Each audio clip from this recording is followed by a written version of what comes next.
2024년 9월 29일 예수님의 메시지 말씀, 특별 명설교 말씀, 하나님께서 모든 원수를 그리스도의 발 아래 완전히 굴복시킬 때까지 그리스도께서는 왕으로서 기다리셔야만 하셨다. 맨 마지막으로 굴복시킬 원수는 죽음이다. 부활의 첫 열매이신 그리스도의 부활과 성천, 그리스도께서 다시 오실 때 그분께 속한 사람들의 부활과 성천, 신부들의 휴거 대환란을 통한 세상의 종말 최후의 심판을 통한 원수들과 사망 권세의 굴복이다. 이런 순서로 진행될 마지막 때의 시나리오에 대해 사도 바울은 정확히 순차적으로 기술하고 있다. 마지막 세상 끝에 나타나셔서 십자가와 부활의 복음을 드러내셨다. 이제 인류의 역사는 어제까지 없었던 가장 어둡고 캄캄한 흑암 속으로 침몰해 간다. 휴거 성도들은 바울이 그렇게 애타게 부활의 복음을 전한 것을 알아야 한다. 데살로니가 교회에서 바울은 부활의 복음을 위해 상한 심령으로 전파하였다. 죽은 자들은 어떻게 되는 것인가 혼란스러워했던 것이다. 그래서 바울이 그 부분을 해명하기 위해 쓴 서신이 바로 데살로니가 전서이다. 죽은 자들 역시 주님 공중 강림하실 때에 무덤에서 일어나 부활체를 입고 하늘로 올라갈 것이라고 편지함으로써 미처 못다 전한 재림의 복음을 편지로 전함으로써 미처 못다 전한 재림의 복음을 편지로 마무리한 것이다. 십자가 복음과 부활과 재림의 복음에 대하여 날마다 묵상하며 감사 찬양하며 기도해야 한다. 부활의 복음을 생각하면 나의 미래가 참으로 희망차고 복된 것이다. 우주의 먼지마도 못한 나를 기억하시고 나를 사랑하시는 주님이시다. 나 자신이 죄 가운데 있었던 나 한 사람을 만나시기 위해 다시 오셔서 데려가시겠다는 신랑 되신 주님의 황송하기 그지없는 사랑을 느끼며 감사의 삶을 살아야 한다. 십자가와 부활과 재림의 휴거복음 앞에서 오늘도 나의 마지막 삶이 얼마나 영광스럽고 감사한 삶인가 가슴 깊이 새기며 살아야 한다. 마태복음 27장 53절에서 54절 예수님께서 십자가에 못 박혀 돌아가신 직후에 일어난 두 가지 일을 통하여 수천 년 전부터 이루시고자 하셨던 주님의 두 가지 소원을 발견하게 된다. 첫째는 성소의 휘장이 둘로 찢어졌다. 성소 휘장이 위로부터 아래까지 찢어져 지성소가 열렸다. 지성소는 대제사장이 속죄제를 드리기 위해 1년에 한 번 들어갔던 하나님의 임재가 충만한 거룩한 장소이다. 이제는 믿는 자들의 대제사장 되시는 예수 그리스도께서 막혀있던 성소휘장을 찢으셔서 누구든지 예수 그리스도를 믿는 자마다 하나님의 보좌 앞으로 나올 수 있도록 은혜의 보좌를 활짝 열어놓으셨다. 휴거 신부들은 몸이 부활체로 변화되어 그대로 공중휴거로 꽃마차 황금마차 타고 올라가 주님의 얼굴을 대면하여 배우게 된다. 예수님의 십자가는 하나님 아버지와 관계 회복뿐만 아니라 마지막 일어날 부활의 관계 회복뿐만 아니라 마지막 날 부활의 공중휴거 때와 연결되어 있다. 사도 바울은 부활에 감격하고 부활을 기다리며 부활의 주님 앞에 장차올 부활의 날 세상 끝날을 소망하며 살았다. 지금은 십자가 부활과 휴거의 신앙으로 마음을 찢고 진정으로 회개하며 새롭게 거듭나며 더욱 깨어 있어야 한다. 부활 공중 휴거를 기다리며 자신의 모든 삶이 휴거 복음에 젖어 살아가야 한다. 신문을 당한 죄수의 자리에서도 부활 휴거 신앙으로 인해 판사처럼 담대했던 바울의 멋진 삶을 배워야 한다. 바울처럼 그렇게 부활에 사로잡혀 십자가에 감사하고 공중재림 휴거에 소망을 두고 천국 가정 이루어가는 삶이 되어야 한다. 믿는 자들은 이러한 명언을 알아야 한다. 어제 예수님이 죽으시고 오늘 부활하시고 내일 다시 오실 것처럼 살아야 한다. 모세는 이스라엘 백성들을 이끌고 3일 길을 걸어 홍해 앞에서 바다가 육지되는 기적을 행한다. 이것은 3일 만에 부활하신 예수 그리스도를 예표하는 것이다. 좌우로 갈라진 바닷물을 찢긴 휘장이고 찢긴 예수 그리스도의 몸을 의미한다. 출애굽 홍해의 기적은 죽음의 바다를 가르는 명백한 부활 사건, 휴거의 예표이며 확실한 증거이다. 마태복음 12장 40절 요나가 밤낮 사흘을 큰 물고기 뱃속에 있었던 것 같이 인자도 밤낮 사흘을 땅속에 있으리라. 요나가 물고기 뱃속에서 3일 동안 갇혀 있다가 다시 나온 사건은 예수님께서 직접 인용하신 부활의 예표이다. 더 이상 다른 해석이나 설명이 필요 없는 것이다. 예수님을 부활시킨 분은 바로 성령님이시다. 예수님의 부활은 어쩌다 우연히 일어난 사건이 아니다. 태초부터 계획된 하나님의 구원의 섭리임을 깨닫게 된다. 말씀을 다시 본다면 예수님 자신께서 부활하실 것을 친히 예언을 하셨다. 한 번이 아니고 여러 차례 제자들에게 거듭거듭 부활을 미리 말씀하셨다. 부활이 사실로 판명된 이상 예수님의 제자들은 벅찬 감격과 기쁨으로 더 이상 죽음을 두려워하지 않고 장렬한 순교의 자리까지 나아간 것이다. 부활 사건을 접하기 전까지만 해도 죽음이 두려워 문을 걸어 잠그고 은둔 생활을 한 제자들이다. 그러나 부활하신 예수를 만나자마자 제자들은 죽음을 조금도 두려워하지 않고 대부분 순교당하면서까지 부활의 복음을 전하다가 순교로 생을 마쳤다. 죽기를 무서워하며 사망의 종로로 타는 모든 자들을 해방시켜 주시기 위해 예수님께서는 부활하신 것이다.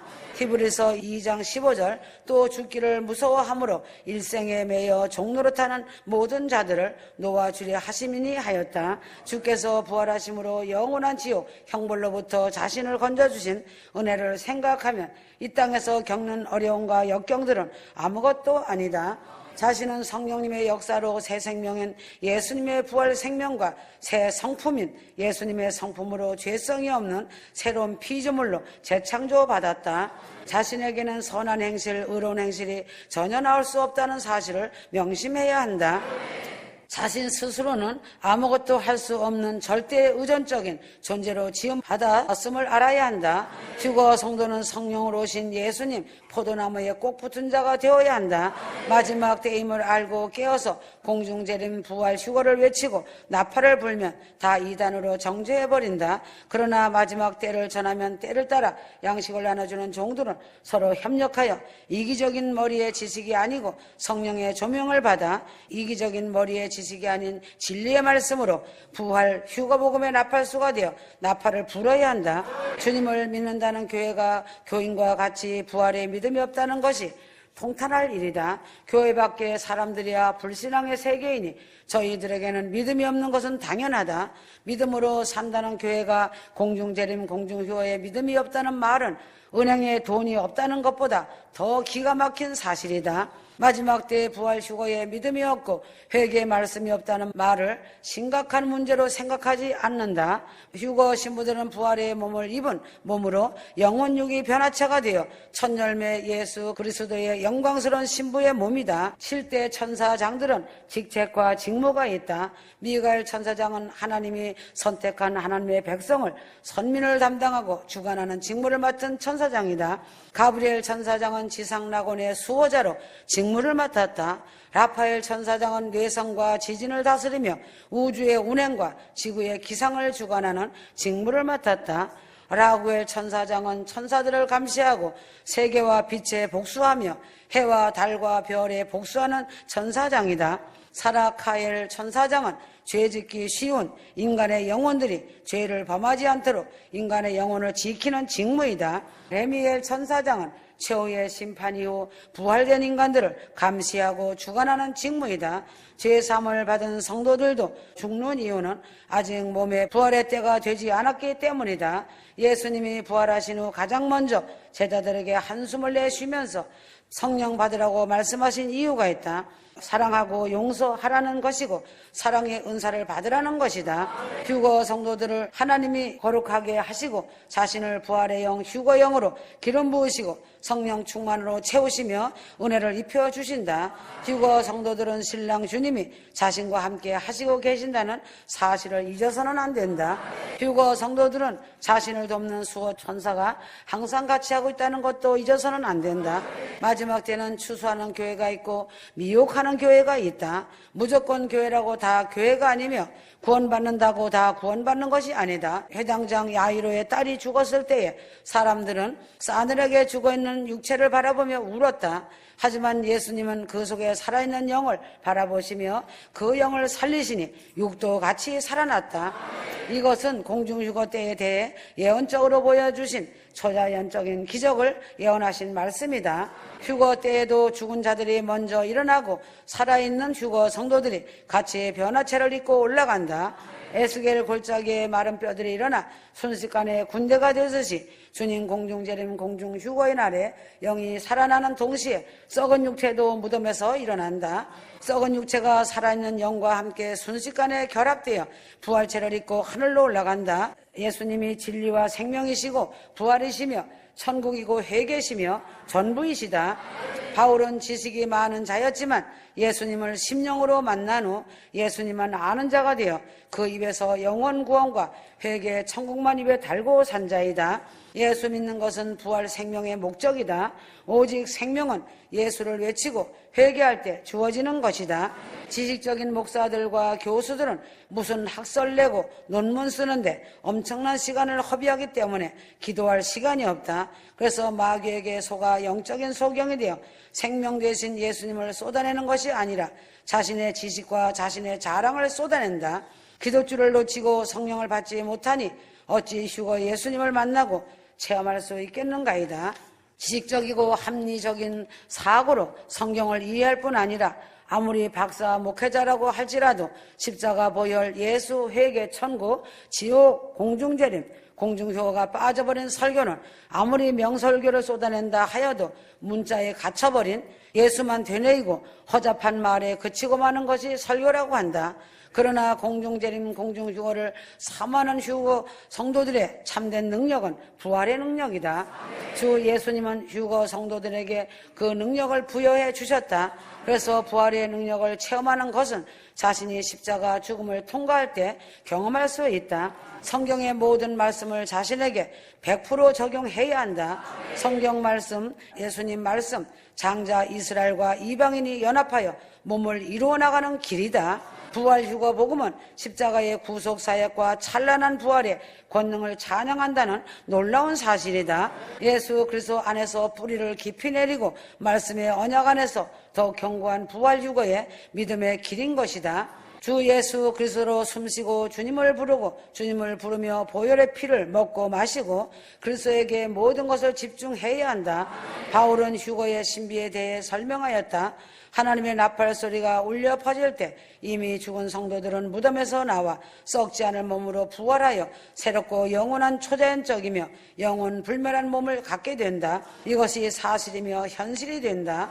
아직까지 육체적인 죽음을 당하지 않은 성도들은 구름 속으로 휴거받아 예수 그리스도를 만나게 된다. 죽은 자의 부활도 둘째 아담인 예수님을 통해서 부활이 있고 주 예수님을 사랑하고 천국을 소망하는 자들이 영원 삶을 얻는다. 첫사람 아담 안에서 죽은 것 같이 생명이 죄로 인해 살 수가 없었지만 예수 그리스도 안에서 모든 사람이 삶을 얻은 것이다. 지금도 아담 안에 있는 자는 흙에 속해 살기 때문에 하늘의 형상을 입지 못하고 흙으로 돌아간다. 그러나 살리는 영이신 두 번째 사람 아담 안에 있는 자들은 하늘에 속한 자의 형상을 입고 하늘에 속하여 산다. 휴거의 나팔은 마지막 나팔로서 두 번째 나팔이다. 성경 66권 중에 재림에 대해서 많은 말씀이 기록되어 있다. 예수님 재림은 예수님의 탄생이나 예수님의 죽음과 부활보다도 더 많은 비중을 차지한다. 그러므로 공중재림 공중휴거의 신앙이 없으면 기독교 신앙이 전혀 아니다. 예수님 초림의 메시아 탄생으로 성취되었듯이 예수님 재림 휴거도 반드시 성취된다. 예수님의 공중재림 휴거의 날은 하나님의 나팔 소리와 함께 동편에서 서편까지 번개가 번쩍한 같이 모든 사람이 눈으로 볼 것이다. 일본이 진주만을 폭격할 때 온 세상이 놀랐다. 공중휴거의 날에는 온 세상이 놀라고 요동을 칠 것이다. 휴거의 날은 예수님이 세상에서 사랑하는 알곡 신부들 데리러 오시는 날이다. 부활 휴거의 날 세상이 흔들리고 마비되는 그날이 된다. 아수라장 아비 규한의 세상이다.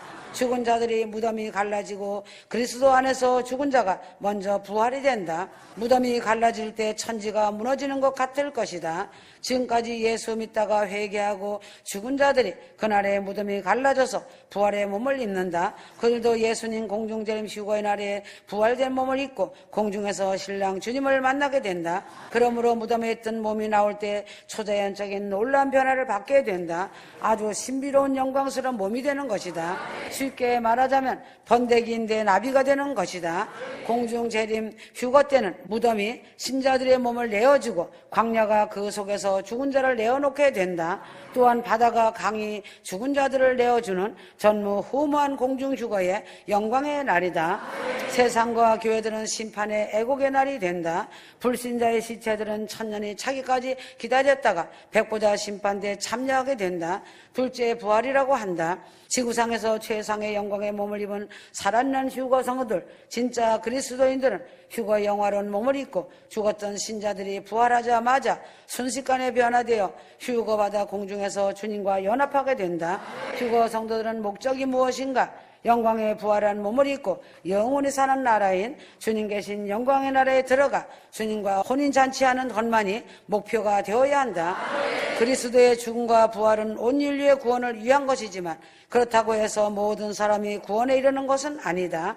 성경의 죽은 자, 부활과 산자의 휴거를 믿어야 한다. 주님의 공중휴거가 임박해 오고 있는 이때에 현재의 부활, 현재의 큰 구원 또한 현재의 십자가는 어디에도 찾아볼 수 없고 사망되어져 있는 상태이다. 너무나도 안타까운 현실이다. 지금은 휴거 신부들의 소환이 아주 임박한 때이다.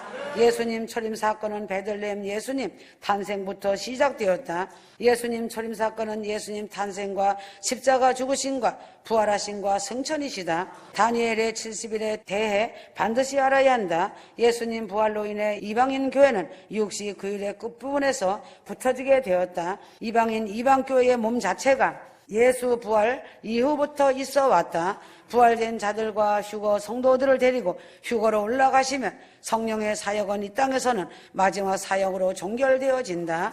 휴거되지 못하고 남은 교인들은 자신의 힘으로 이기며 살아야 한다. 환란에 남은 교인들은 짐승표 앞에서도 자신의 힘으로 싸워서 죽임을 당해야 한다. 각자 자기의 서열대로 되리니 그리스도가 첫 열매요 다음은 그리스도께서 오실 때 그분께 속한 사람들이라. 속한 것은 붙은 자라는 뜻이다. 첫 열매란 첫 부활의 열매이다. 이는 예수 그리스도시다. 그 다음에는 또 부활 사건이 있다. 이것은 휴거 때에 주 안에서 자는 자들이 일어난다. 살아서 주님께 구속받은 자들인 예수님의 신부들의 영혼육이 부활체로 변화되는 예수님의 아바타들인 신부들이다. 부활체란 영원한 생명이 적용된 영화로운 몸이다. 휴거는 첫 열매이신 예수님 이후의 열매들이다. 그러므로 부활하신 예수님 이후의 열매들이다. 그러므로 부활하신 예수님 이후의 열매들이 바로 공중휴거 성도들이다. 공중강림은 휴거를 말합니다. 재림만 사용하는 말이 아니다. 해산의 고통이란 단번에 아이가 나오지 못한다. 아기 엄마가 출산에 고통이 시작하면 양수가 터지면서 고통의 진통, 횟수가 그 강도에 따라 고통이 증가한다. 주님께서 말씀하신 것을 기억해야 한다. 주님의 공중재림 부활유고가 임박해 오므로 지진과 화산 폭발과 전쟁의 횟수가 더 강도가 높아진다. 기근과 이름 모를 질병이 창궐한다. 지금 대한민국이 풍전등화 위기의 상황이다.